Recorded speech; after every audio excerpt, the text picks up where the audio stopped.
Welcome to Adding and Subtracting Rational Expressions. So don't forget that rational expressions are those that do not have an equal sign and don't have something it is equal to. We are just trying to practice how to add and subtract rational expressions which need common denominators. All right, so here I wrote the three things you need to know. To add or subtract fractions, you need a common denominator first. To multiply fractions, multiply numerator with numerator and the denominator with the denominator. To divide fractions, multiply the reciprocal of the second fraction.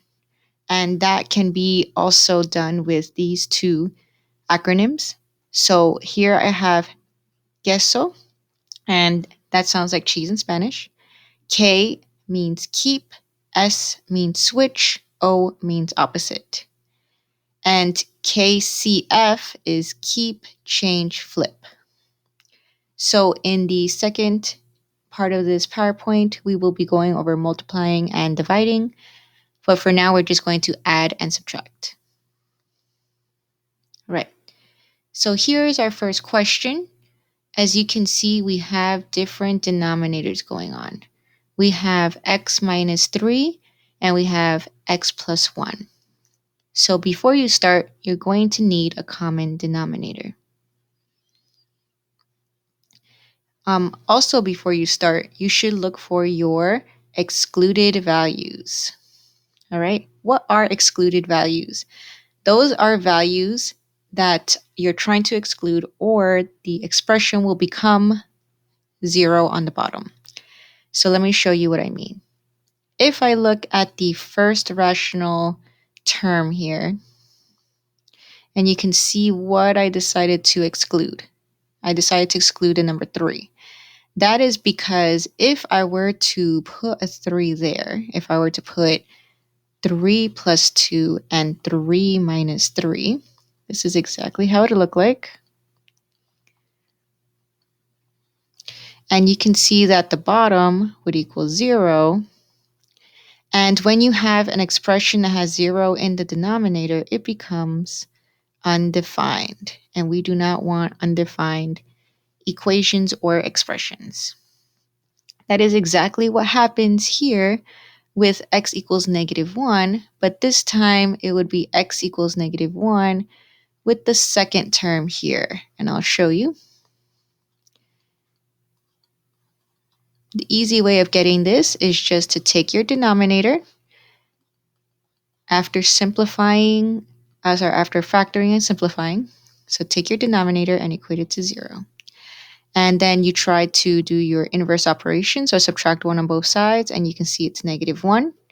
You can always check your answers by plugging it in, but you can see here that if I were to plug in a negative 1 and a negative 1, instead of these yellow x's here, I would get a 0 in the denominator.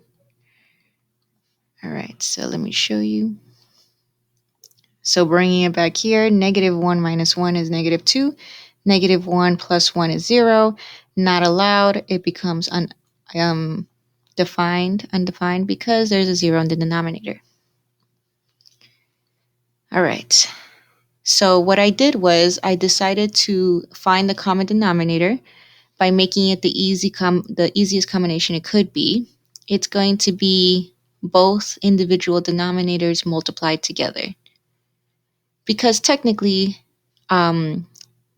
x minus 3 times x plus 1 is the exact same thing as x plus 1, x minus 3. Notice they're in different orders, but we are multiplying both of those binomials. That's what the symbol means. It means the same as. And when you multiply, it doesn't matter the order, it will be the same. And that is a property called commutative property.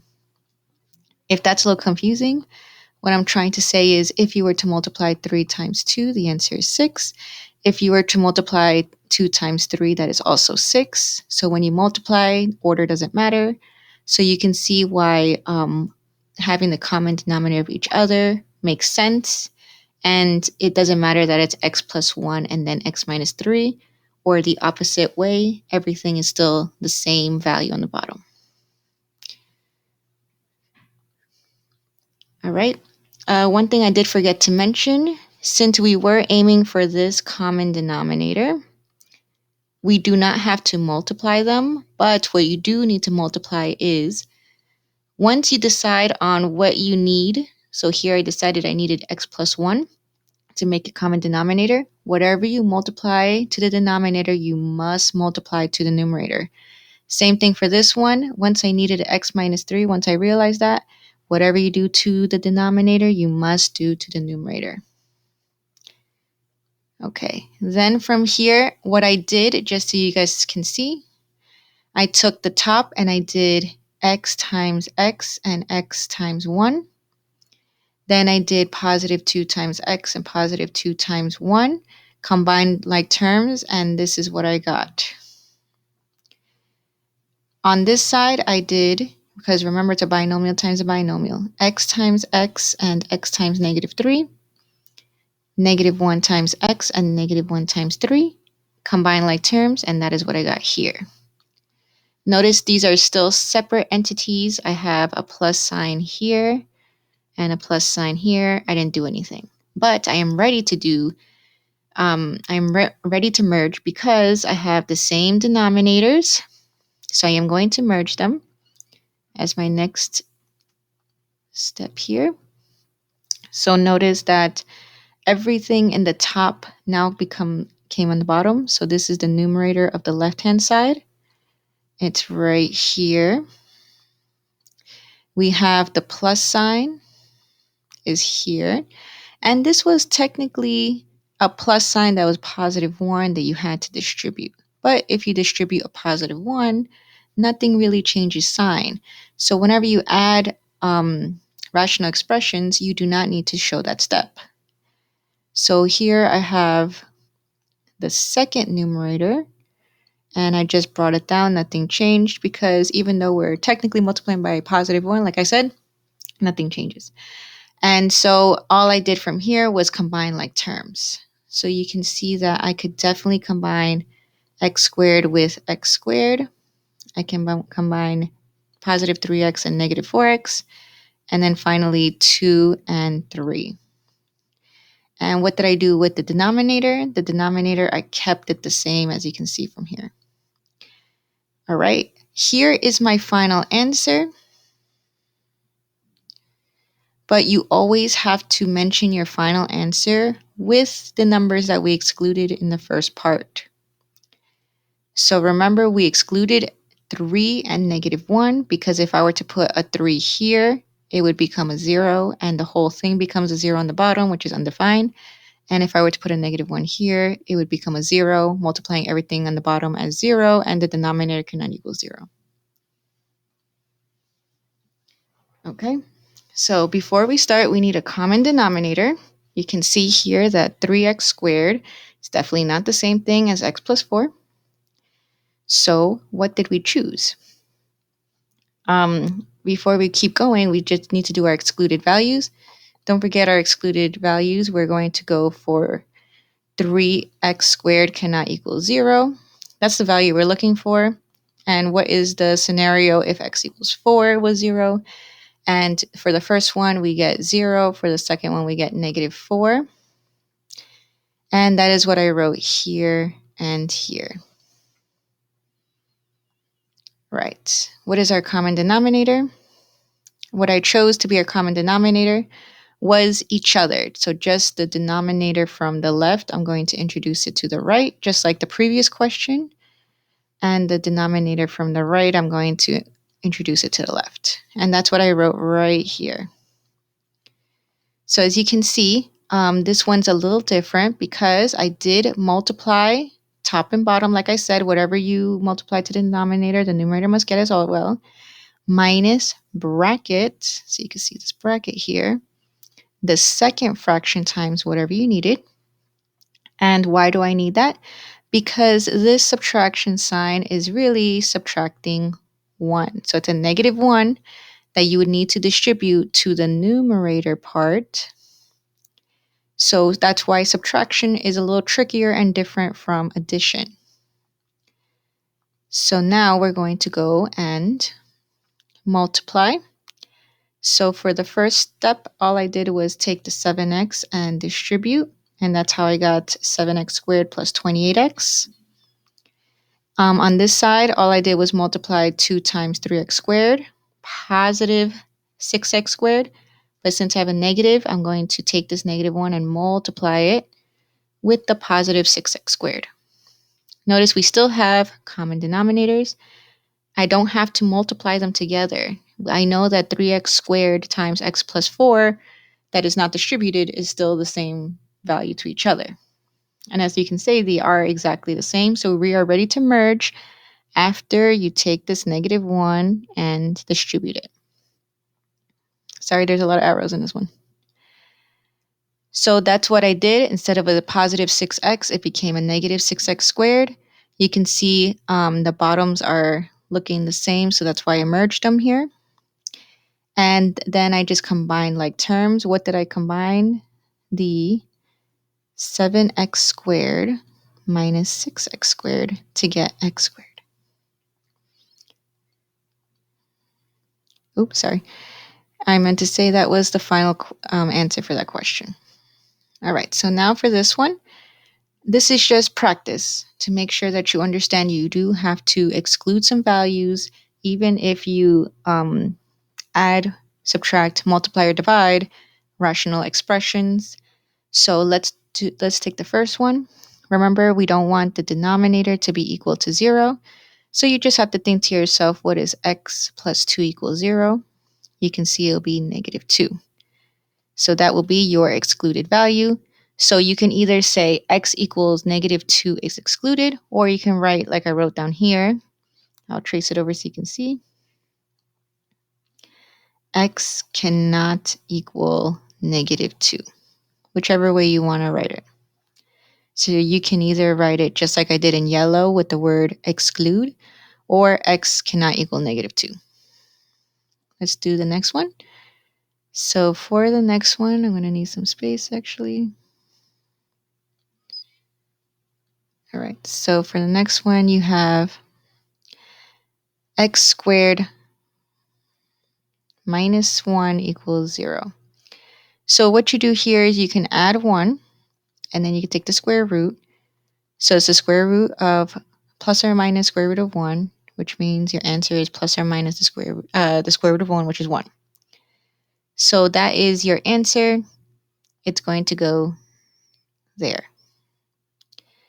Next one, we have this denominator, x squared plus 4. Oops, sorry, blocked it. X squared plus 4. So x squared plus 4 equals 0. You would subtract 4 on both sides.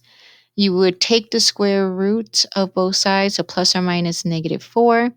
That is an imaginary number. It is 2i. Since we're only talking about the real world system, the answer is no excluded values. All right, and the last one is kind of hard to see with my active inspire in the way. I'm so sorry. So I'll do it over here. It is x squared x plus 2 equals 0. So it's already factored. So you have to do x squared equals 0, and you get 0. And you would also have to do x plus 2 equals 0, subtract 2 on both sides, and you get negative 2. And that is how you find your excluded values. All right, so now we have subtracting rational expressions, but we need to factor them first. So factor everything first. We did. And then you can find your excluded values.